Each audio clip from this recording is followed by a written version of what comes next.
আর কোনো অজুহাত দেবো না, আজকে রবিবার, আর রবিবার মানেই কিউএনএ এপিসোড আসবে। কিন্তু হ্যাঁ, বেশ কিছু রবিবার, মোটামুটি 2 মাস তো আমরা কিউএনএ এপিসোড দেওয়ার কথা ভুলেই গেছি। প্রথম বন্ধু কমেন্ট করেছেন, জীবক আপনি তো প্রায় কিউএনএ দেওয়ার কথা ভুলেই গেছেন, প্রায় 2 মাসের অধিক হয়ে গেল। কি বলবো, কোনো এক্সকিউজ দেওয়ার জায়গা নেই। আজকে অনেক বন্ধুর কমেন্ট নিয়ে এসেছি, যেগুলোর উত্তর দেওয়ার চেষ্টা করব, আর বাদ বাকি যাদের রিপ্লাই এখনও দিতে পারিনি তাদেরকে আমি কমেন্ট বক্সে গিয়ে পার্সোনালি রিপ্লাই লিখবো, আর আজকে রাতের মধ্যেই সেটা শেষ করার চেষ্টা করব। তাহলে চলো প্রথম বন্ধু কে কমেন্ট করেছে একবার দেখে নিই। প্রথম বন্ধু সাগর, 20 থেকে 25 হাজারের মধ্যে ভালো ক্যামেরা ফোন কোনটা হবে? 20 থেকে 25 হাজার যদি তোমাদের বাজেট হয় তাহলে তোমরা ভিভো T4কে দেখতে পারো। আর ক্যামেরা সেন্ট্রিক স্মার্টফোন হিসেবে নাথিং ফোন 3A প্রো নেওয়ার দরকার নেই। এই ফোনটায় টেলিফটো সেন্সার রয়েছে, যেটা বেটার অপটিমাইজ। আর একটা স্মার্টফোন রয়েছে CMA ফোন 2 প্রো, ওটারও টেলিফটো সেন্সার আপডেটের পর যথেষ্ট অপটিমাইজ হয়ে গেছে। এই ফোনগুলোকে ভেবে দেখতে পারো। এরপরের বন্ধু আশমাত, S24 FE versus Vivo V60, কোনটা ব্লগিংয়ের জন্য বেটার হবে? ব্লগিংয়ের জন্য বেটার হবে S24 FE, কারণ সেখানে টেলিফটো সেন্সার রয়েছে ডেডিকেটেড, যেটা দিয়ে তোমরা ভিডিওতে পোর্ট্রেট মোডে ভিডিও শ্যুট করতে পারবে, আর সেটা ব্লগিংয়ের ক্ষেত্রে একটা আলাদা লেভেলের ভাইব দেয়। সুতরাং S24 FE আজকের দিনেও ভ্যালু ফর মানি। পরের বন্ধু Ijaz gaming, S24 FE versus Vivo V60 OnePlus Nord 5। আগে বুঝতে হবে প্রায়োরিটি কি। তোমরা যদি ক্যামেরা সেন্ট্রিক স্মার্টফোন চাও তাহলে অবভিয়াসলি S24 FE, তোমরা যদি পারফরমেন্স সেন্ট্রিক স্মার্টফোন চাও তাহলে অবভিয়াসলি OnePlus Nord 5, আর তোমরা যদি বেটার ক্যামেরা, একটু স্টাইলিশ দেখতে হবে, বেটার সফটওয়্যার অপটিমাইজেশন, তাহলে ভিভো V60। আমি হলে S24 FE-কে বেটার প্রায়োরিটি দিতাম। পরের বন্ধু জয়িতা, দাদা ওপো Reno 14 ফোনটা কি ভালো হবে ক্যামেরার দিক থেকে, নাকি iPhone 15 কিনবো? আমি আসলে খুবই কনফিউজড। অ্যাকচুয়ালি আইফোন কিনে যদি কোনো সমস্যায় পড়তে হয়, বিশেষ করে ব্যাটারি, তখন তো সেই আইফোন সারাতে আমার আরও আইফোনের দাম চলে যাবে। প্রথমেই বলি, আইফোন ব্যাপারটা শুনতে খুবই ভালো লাগে, কিন্তু আইফোনের যে বেস মডেল তার থেকে যখন ক্যামেরা প্রায়োরিটি দেখবে না, তখন দেখবে ওপো Reno 14 প্রো বা ওপো Reno 14, এই ফোনগুলো বেটার তোমাকে ক্যামেরা অপটিমাইজেশন প্রোভাইড করছে। ভিডিও স্টেবিলিটির ক্ষেত্রে আইফোন এগিয়ে থাকে, এ কথা অস্বীকার করার জায়গা নেই। কিন্তু তোমরা যদি একদম আউটডোরে ভিডিও শ্যুট করবে বলে ভাবো, এমনকি ছবি তুলবে বলে ভাবো, তাহলে সেক্ষেত্রে দেখবে ওপো Reno 14 অনেক বেটার পারফর্ম করছে। এমনকি iPhone 15 43-44 হাজারে পাওয়া যায়, তার জায়গায় তোমরা যদি ভিভো X200 FE নাও বা স্যামসাংয়ের S24 বা S25 এর ফোনগুলো নাও, তাহলে দেখবে আইফোনের থেকে বেটার এক্সপিরিয়েন্স পাচ্ছ, কারণ সেখানে ডেটা ম্যানেজ করা বা ডেটা ট্রান্সফার করা ল্যাপটপে বা অন্য মোবাইলে, সেক্ষেত্রে কোনো রকম অসুবিধা নেই। এই একটা কারণে আমি আজ পর্যন্ত আইফোনে কখনো ভিডিও শ্যুট করি না। সবসময় আমি আমার প্রাইমারি ডিভাইস হিসেবে S25 সিরিজ, S24 সিরিজ, মানে স্যামসাংয়ের যেটা ফ্ল্যাগশিপ সিরিজ, সেটাই ব্যবহার করে থাকি। সো আশা করি এবার তোমার মনের মধ্যে ডাউট কেটে গেছে তোমার কোনটা নেওয়া উচিত। আমি হলে Reno 14কেই এগিয়ে রাখতাম। পরের বন্ধু সোরাবালি, মোটোরোলা 860 প্রো এর প্রোজ এবং কনস নিয়ে একটা ভিডিও দাও, সাথে রিভিউ দিন। মোটোরোলা 860 প্রো, এই ফোনটা নিয়ে অলরেডি আমি রিভিউ দিয়েছি, তোমরা অনেকেই দেখেছো, প্রায় 1 লাখ 1.5 লাখ মানুষ দেখে ফেলেছে।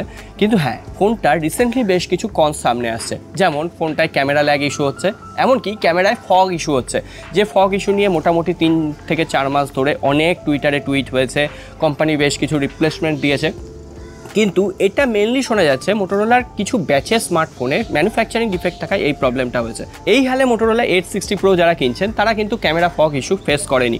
মোটামুটি ওই 3টে ব্যাচের স্মার্টফোনে ফগ ইস্যু ছিল, আর সেটা নিয়ে লোকে যথারীতি খুবই রেগে আছে। আর 860 প্রো আমি ক্যামেরা ল্যাগিং ইস্যু ফেস করেছি, এটা আমি পার্সোনালি বলছি। সো দেখা যাক পরবর্তী আপডেটের মাধ্যমে মোটোরোলা যদি এটাকে ঠিক করতে পারে। আর এখন 860 প্রো কেনার মানে হয় না, তার থেকে বেটার অপশান অ্যাভেলেবেল। আর 870 প্রো দেখা যাক কেমন হয়। পরের বন্ধু ব্লগার, টেক নিউজ ভিডিওর আপলোড 10 থেকে 15 হাজার 20 হাজারের মধ্যে বেস্ট মোবাইল রিভিউ করো। আমরা অলরেডি বেশিরভাগ স্মার্টফোন রিভিউ করার চেষ্টা করছি। 10 হাজার যদি তোমার বাজেট হয় তাহলে ভিভো T4X, মোটোরোলা G45, এই দুটো স্মার্টফোন তোমরা নিতে পারো। 15 হাজারে আমি বলবো CMA ফোন 1 এখনও পর্যন্ত আমার বেটার লাগে। স্যামসাং M35, এই ফোনগুলোকে তোমরা দেখতে পারো। পাশাপাশি ওপো K13 স্মার্টফোনটা আছে। আর 20 হাজারে নাথিং ফোন 3A, তারপরে ভিভো T4, এই দুটো স্মার্টফোন যথারীতি ভালো পারফর্ম করছে। আর গেমিং সেন্ট্রিক স্মার্টফোন চাইলে ইনফিনিক্স GT30 প্রো।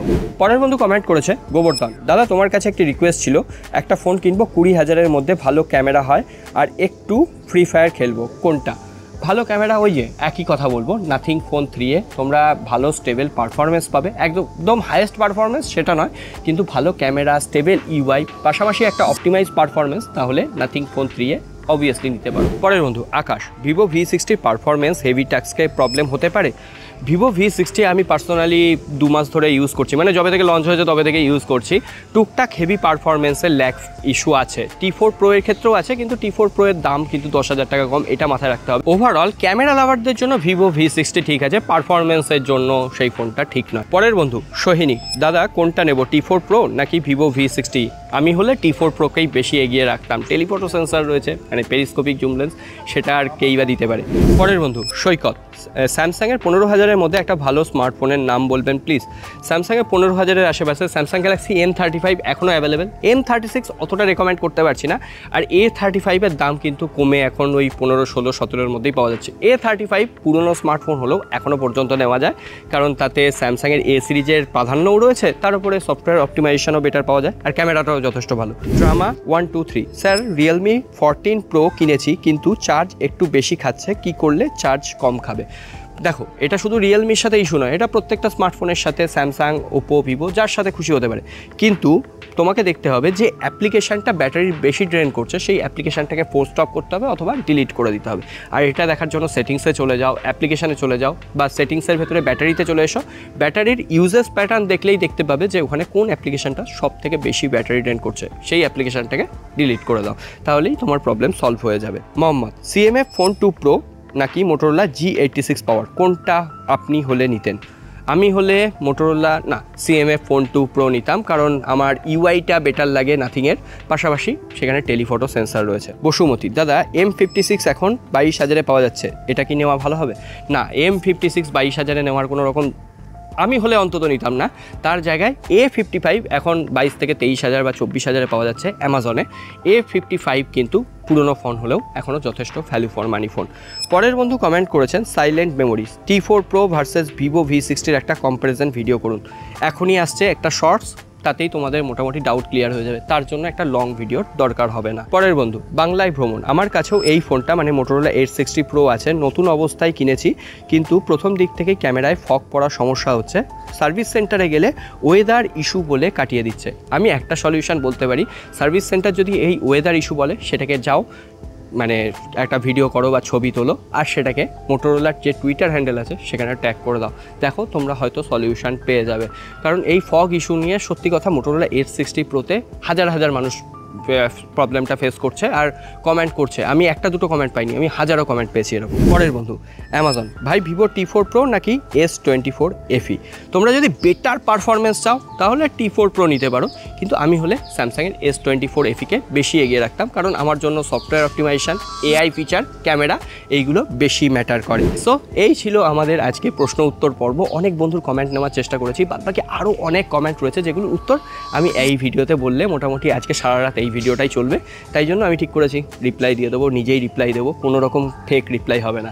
সো সকলে ভালো থেকো, সুস্থ থেকো, আর নেক্সট রবিবার যদি কমেন্ট মানে প্রশ্ন উত্তর পর্ব চাও কমেন্ট করে যাবো বস। সকলে ভালো থেকো, সুস্থ থেকো, দেখা হবে আগামী পর্বে।